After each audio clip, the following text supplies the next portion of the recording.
tête et tout de suite j'enchaîne avec ce centre. Et Sarah Boidi veille et bienveillante dans sa surface de réparation. La bataille du milieu de terrain. Il y a une bonne réplique de la part des Françaises avec Amandine Henry, avec Lise Buseglia, aidée par Kenza Dali. Pour gêner la capitaine japonaise, Ayami Yama. Et ses appels, Yukari Kinga. Qui a beaucoup de temps pour faire proposer ce centre-là. Il a fait de la part de Wendy Renard cette relance directement sur Amandine Henry. Avec Kenza Dali. Il y a beaucoup de kilomètres parcourus déjà. La vitesse de Kenza Dali. Elle est passée une fois, pas deux. Avec cette défense de Saori Ariyoshi. Ouais, gourmande là-dessus Kenza Dali, mais encore une fois, l'intention c'est toujours d'aller progresser vers l'avant. On sait que les Japonaises sont des joueuses relativement rapides aussi. Le relais avec Ginny Sommer. Ballon qui sera rendu, le ballon est sorti. Encore une remise en jeu pour Jessica O'Hara qui fête en cet après-midi sa 31e sélection. On rappelle Jessica O'Hara qui avait eu le bonheur de marquer contre les États-Unis. C'était à Lorient en amical début février. Bon ballon de relance encore une fois, les Japonaises qui la réussissent très bien. Les décrochages de la part de Sugasawa pour se défaire du marquage de Wendy Renard. Grand ballon, l'effort de leur boulot. Elle a bien fait. Ouais, c'est bien. C'est bien joué, obligé de s'employer leur boulot, mais là c'était vraiment très bien joué de la part des Japonaises qui ont tout de suite renversé le jeu côté droit. Et qui harcèlent les joueuses françaises, vous avez vu, ce ballon trop vite rendu à l'adversaire.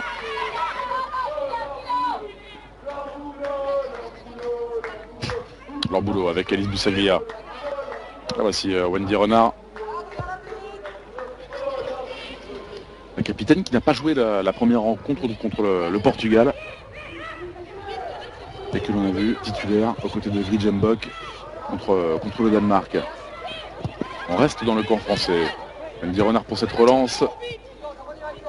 Pas forcément évident à gérer pour Alice Busaglia cette transmission, mais bien fait. Un peu plus de course de la part des partenaires d'Adèle Butel. Et encore une relance longue. Et encore un ballon récupéré pour le Japon.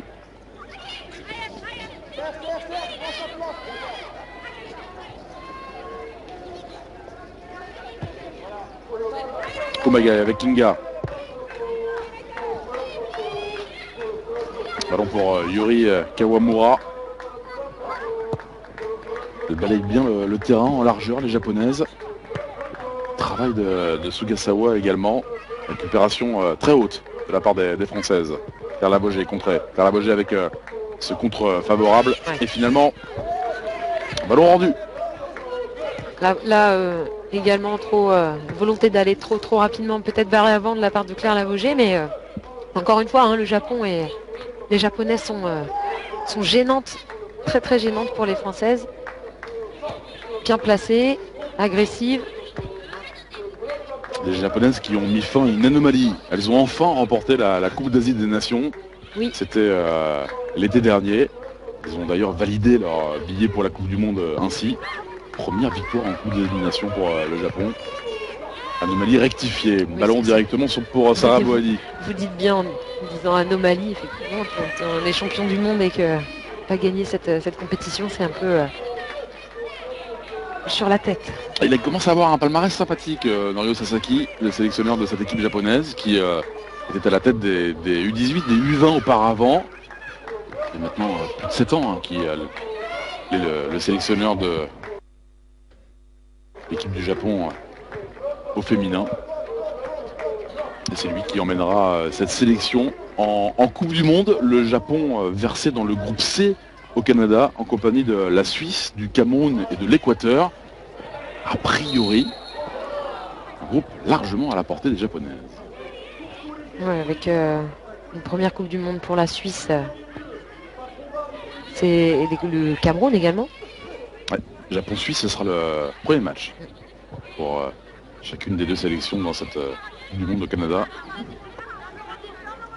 Bon, le coup d'envoi aura lieu dans 91 jours maintenant, avec Canada-Chine, match d'ouverture. Le 6 juin, ce sera à vivre évidemment sur Eurosport, en long, en large et en travers. Ballon pour Kenza Dali, dos au jeu, pour tenter de trouver Gaëtan Tinet. Elle s'est battue de la tête. Kenza Dali avec Elise Boussaglia qui a vu la position de Claire Labogé, position axiale, le contrôle. Mettre ce ballon au sol avec l'extérieur du pied pour servir leur boulot.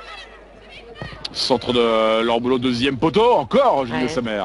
Un peu en arrière là, Eugénie Le Sommer était pas facile à négocier pour elle ce ballon, ce centre de leur boulot, mais qui fait bien parce qu'elle est un soutien important pour Claire Lavogé quand elle décale sur le côté gauche vers leur boulot. Elle lui offre cette possibilité là. Après le centre était compliqué à réceptionner pour Eugénie Le Sommer, même si toujours le timing est bon. Ouais, c'était Eugénie Le Sommer qui s'est créé les meilleures occasions. On a en tête évidemment cette tentative de, non pas de lob, mais de frappe du bout du pied pour tomber Ayumi Keori, sans réussite. Kinga pour le Japon avec Saki Kumagai. Yuri Kawamura. Yukari Kinga. Ce petit ballon, regardez, au milieu de terrain, c'est très bien fait avec Sugasawa, Romeo Tsugi. Non, quand je les vois comme ça jouer, je me pose vraiment la question. Hein. Un peu. Bon décalage de la part de Kenza Dali avec Eugénie Le Sommer. Le centre de Eugénie Le Sommer. Bonne tête défensive. La reprise d'Elise Boussaglia. Ouais, qui a tardé. Le contrôle n'était pas forcément simple. Ballon qui s'envole. Ouais, il fallait aller vite là pour dans l'enchaînement parce que au départ Elise Boussaglia était relativement seule. On voit la mauvaise transmission et qui profite aux Françaises sur ce centre un peu court d'Eugénie Le Sommer. Là, Elise Boussaglia avec ce contrôle et l'enchaînement qui doit être rapide parce que ça vient relativement vite sur elle, qui s'envole un peu au-dessus de la cage de Ayumi Kaori. Mais dès qu'il y a eu accélération, dès qu'il y a eu ce jeu sur les côtés, il y a eu danger pour la défense japonaise. Une demi-heure de jeu, pas de but à part Chal, entre françaises et japonaises dans ce dernier match de groupe. Cette Coupe d'Algarve 2015. Les consignes de Norio Sasaki pour être plus fort en défense et mieux au marquage.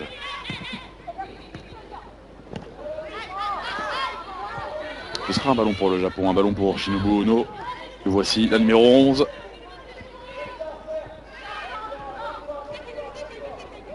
Pas forcément réussi son passage à l'Olympique Lyonnais en 2013. Non, mais qui est pourtant une joueuse importante dans le système de jeu de son équipe internationale, l'équipe nationale, pardon.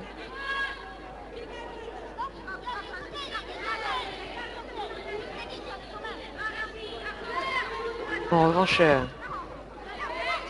Saki Kumagai, elle l'a bien réussi son passage. Attention à ce ballon à 20 mètres, la sortie de Wendy Renard, c'est bien fait de la part de la défenseur de l'équipe de France. Claire Labogé, tout de suite enfermée. Claire Labogé, elle ne peut respirer. 2-3 japonaises. Elle de s'extraire de...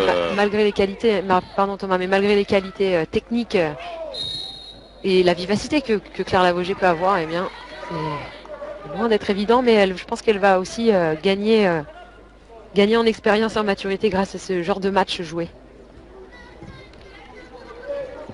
Deuxième faute consécutive, sifflée contre Gaëtan Tinet. Et ballon pour les japonaises avec Saori Ariyoshi Kawamura. Ouais, qui tentait ce contrôle orienté au devant d'Amandine Henry, ça n'a pas fonctionné. Kenza Dali avait la difficulté pour se sortir de ses griffes. Elle qui recule, elle recule beaucoup. Les joueuses françaises. Jusqu'à Sarah Bouhadi. Ouais, le soleil qui vient gêner Kenza Dali. Encore cette lutte face à Saori Ariyoshi. Ouais, les japonaises jouent bien le jeu là finalement en agressant. Elles obligent les françaises à reculer comme vous le signaliez. Ce qui oblige à Sarah Bouhadi après de jouer long parce qu'elles sont bien installées les japonaises dans le camp français. Et ce qui les pousse derrière à la faute. Ouais, bonne tête, il y avait de l'idée dans ce que voulait tenter Yukari Kinga. Ça a été bien défendu par les Bleus. En blanc, Amandine Henry. En retrait vers sa coéquipière. Vers Sarah Bouhaddi, Wendy Renard. Ouais, pour l'instant, il n'y a pas beaucoup de place à la folie, Candice, parce qu'il faut être très sérieux face à ces redoutables japonaises. Il faut encore mieux travailler dans ces transmissions. Voilà ce que tente Amandine Henry avec Jessica O'Hara. On a vu des possibilités, il y a des possibilités. Là, les Françaises ont démontré qu'elles ont été déjà les plus dangereuses sur ces 33 minutes de jeu. Il y a des possibilités, mais là, on est vraiment dans une rencontre totalement équilibrée entre les deux nations. Et en même temps, on se serait douté aussi au regard de leur classement au niveau FIFA. Allez, c'est battu Gaëtan Dinet pour récupérer ce ballon à l'image d'Amandine Henry, l'extérieur du pied, Claire Labauget qui a donné ce petit ballon. Il y avait de l'idée, Claire Labauget. Difficile à distiller, difficile à faire tout simplement. Ouais, il faut sentir, ça se sent, ce sont des automatismes concrets avec les matchs. Ça va vite hein, de l'autre côté. Il faut la vigilance de leur boulot. Et heureusement parce qu'elles vont très vite, elles s'étaient vite repliées, les joueuses françaises en défense. Ballon pour Rumi Utsugi.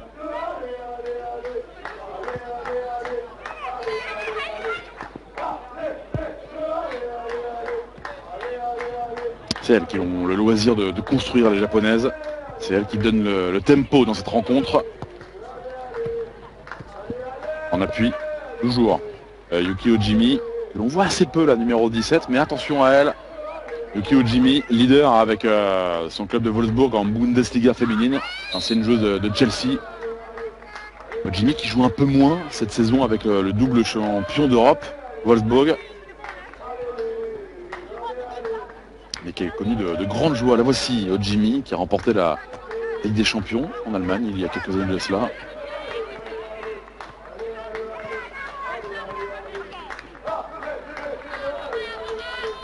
Nous rentrons dans les 10 dernières minutes de cette première période. Et ce coup franc à venir. Aya Miyama pour les consignes, la capitaine japonaise. Ok. Totalement à maturité avec ses 30 ans. Hein. Aya Miyama. Et de son pied droit, Miyama au cœur du jeu. Encore une fois, elle a parlé. Ouais, c'était compliqué pour Sarah Bouhaddi qui finalement... Oui, en 2 temps, c'est bien. Hein. C'est bien très rapidement capté. Même si c'est en 2 temps, est passé avec un petit peu de réussite forcément dans sa réalisation. Sarah Bouhaddi, heureusement. Ouais, gênée et par Naomi... par Yuki Ojimi, pardon, et par Amandine Henry. Finalement, la gardienne de l'équipe de France s'en sort très bien. Mais regardez qui a le ballon déjà. Les japonaises. Ouais, pour l'instant, les françaises n'arrivent pas à tenir ce ballon. La possession, elle est à l'avantage des joueuses de Norio Sasaki. Même si on le voit souvent, la possession, c'est pas forcément l'essentiel, mais ça peut aider pour se créer des occasions. Aya Miyama pour le Japon. Kawamura avec Sakiko Magai. Regardez la proposition, elle a été vue par Sakiko Magai. Yukari Kinga pour cette grande course vers l'avant, à l'extérieur du pied. Ouais, regardez, ça bouge partout, elles sont constamment en train de dézonner. La position de hors-jeu sur le service de Rumi Utsugi, la Montpelliéraine. Il va jouer contre Saint-Etienne. Ce sera le week-end prochain. Demi-finale de la Coupe de France. Saint-Etienne-Montpellier à Geoffroy Guichard. Il y avait bien position de hors-jeu.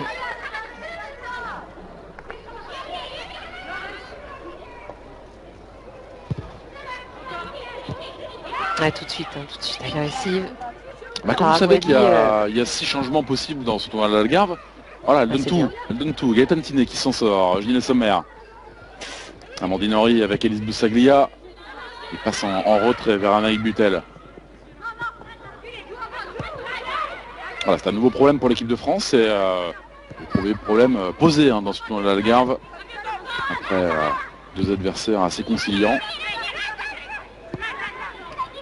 Ouais, elles ferment bien les japonaises en milieu de terrain. Elles sont sont vraiment, vraiment un poison pour les Françaises, voilà, qui les pousse totalement à la faute avec dans les relances françaises. Et là, c'est l'effort de J.D. Sommer. Elle a vu Kenza Dali démarquer. Kenza Dali qui va pouvoir se mettre face au jeu. Qui c'est trop. Ouais, limiter les Françaises offensivement là sur cette occasion. Kenza Dali était rentrée. On aurait aimé justement voir Jessica Ouara à côté droit pour apporter du soutien offensif sur le côté. Un petit peu de Mais bon, précipitation. elle fait quelques allers-retours là, Jessica Ouara, depuis le début de la rencontre. Précipitation lorsque vous avez le ballon, lorsque vous l'avez peu dans une rencontre. Quelques erreurs de relance.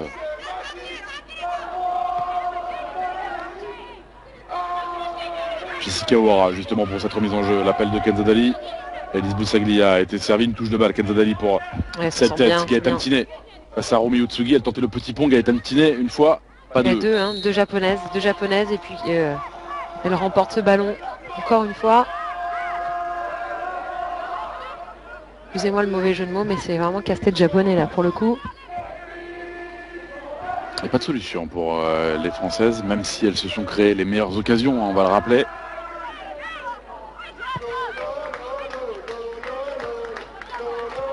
Aussi ce ballon de récupération, Wendy Renard au sol avec Anaïs Butel, obligée de repasser par sa gardienne. Et la relance de Sarah Boadi, elle a vu leur boulot, c'était compliqué à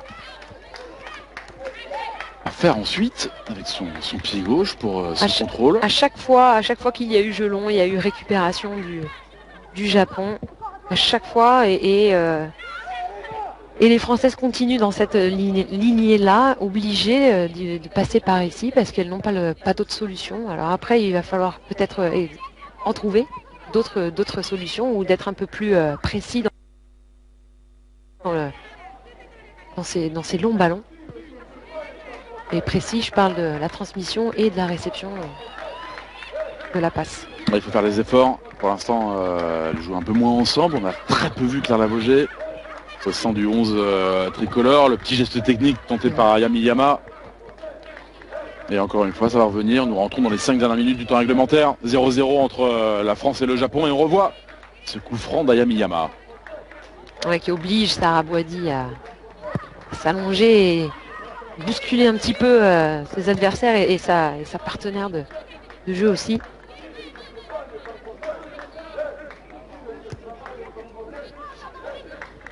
Et invariablement, nous retrouvons ces relances. Yuri Kawamura avec sa latérale, avec Saori Ariyoshi. Allez. Gaëtan Tiné, elle est là, elle est vigilante pour récupérer ces ballons. Non, mais on part. Voilà, c'est exactement ça. Là, on est tout de suite pas forcément en confiance là sur cette possession de balle. Tout de suite, on part derrière avec Elise Bussaglia qui transmet à Anaïs Butel, qui retransmet après derrière à Sarah Boadi, alors qu'elles ont peut-être d'autres possibilités. Il y a parfois l'envie de faire sortir ce bloc japonais. Oui. Le problème, c'est qu'elles ne sortent pas. Elles sont tellement disciplinées que le problème. Elles ne sont pas prises au piège, les japonaises. Jamais. Je comprends pas, moi, que les japonaises aient fait un si mauvais résultat contre le Danemark. C'est vraiment incompréhensible. Au regard de ce qu'elles produisent aujourd'hui, bien sûr. Et encore grandissant. Le Japon que vous verrez, que tout le monde verra à la Coupe du Monde. Ça sera pas le même qu'aujourd'hui. Exactement. Ça, c'est certain. On peut faire confiance aux japonaises, championne du monde en titre. Eh bon, coup franc, c'est bien joué. Elle est vigilante, Wendy Renard, pour dégager de la tête. Alors c'est souvent comme ça, hein, avec le Japon. Il y a quelques secrets dans les préparations. Elle se montre assez peu. Là, elle se dévoile, c'est obligé. Elle participe à ce grand tournoi de l'Algarve avec 6 des 8 meilleures nations présentes ici au Portugal. Mais nous sommes à 3 mois de la Coupe du Monde. Et ensuite, peut-être qu'elles vont de nouveau se cacher quelque peu. Même si on connaît de futurs adversaires en amical pour le Japon, ce sera au mois de mai, avec un match contre la Nouvelle-Zélande par exemple, un match contre l'Italie également.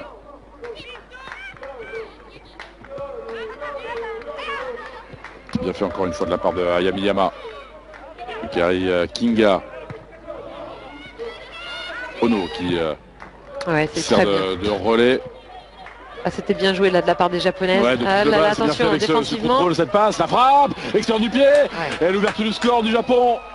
C'est presque logique, ouverture du score, signée Naomi Kawasumi, la joueuse de Kobe. 1-0 avec la patience et cette action rondement menée, parfaitement construite. On va apprécier encore une fois le contrôle et la passe de Yuki Ujimi. Ouverture du score pour le Japon, 1-0.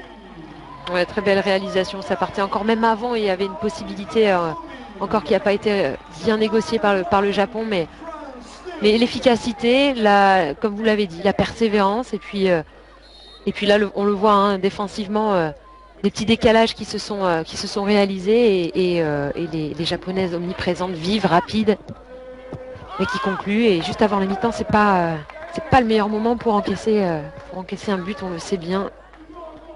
Deuxième but encaissé dans cette Coupe de l'Algarve par les joueuses de l'équipe de France. Mais c'est la première fois que les Bleus sont menés dans cette compétition. Et ça vient féliciter cette équipe du Japon avec une action parfaitement construite. On a revu l'avant-dernière passe de Yuki Ojimi. Le jeu en pivot, le jeu en appui précieux de la part de Yuika Sakasawa. Et puis le petit extérieur du pied délicieux de Naomi Kawasumi. Kawasumi, la numéro 9 japonaise, qui vient inscrire son 19e but en sélection. Et on compte pas loin de 70. Ça va être intéressant là, de voir les Françaises et d'essayer d'observer un peu quelle va être la réaction du staff, des joueuses aussi sur cette seconde mi-temps, même si celle-ci n'est pas terminée. Vous avez raison qu'on dit il faut tout prévoir avant une Coupe du Monde. Voilà comment on travaille lorsqu'on est mené au score, 1-0. Ouais, l'impact et la faute de Anaïs Butel. Beaucoup trop visible malheureusement. Elle gêne considérablement les Françaises hein, avec ce jeu en pivot, ce jeu en appui. Yuika Sakasawa. Elle résiste bien sur ses appuis et difficile de lui chipper ce ballon. Et une nouvelle opportunité pour le Japon. Toujours à Yamiyama pour distiller ses coups francs. Attention à Yuki Ojimi qui est venu se cacher, la numéro 17. C'est parti pour Yamiyama. Elle doit encore s'employer. La bonne tête, celle de Wendy Renard. Elle avait été battue au duel, Anaïs Butel. Et puis Claire Lavogé est obligée de redescendre. Ouais, On en restera là. Ouais. On en restera là, oui. 1-0 Oui. pour le Japon. Avec le but de Naomi Kawasumi. Avec le petit rictus de Madame Vitulano. On va retrouver dans quelques secondes Lionel Rosso avec toutes les consultants pour débriefer de cette première période menée par les Japonaises 1-0. On attend avec Candice Prévost une réaction de la part des joueuses de Philippe Bergerot. Une pause et on revient très vite avec Lionel.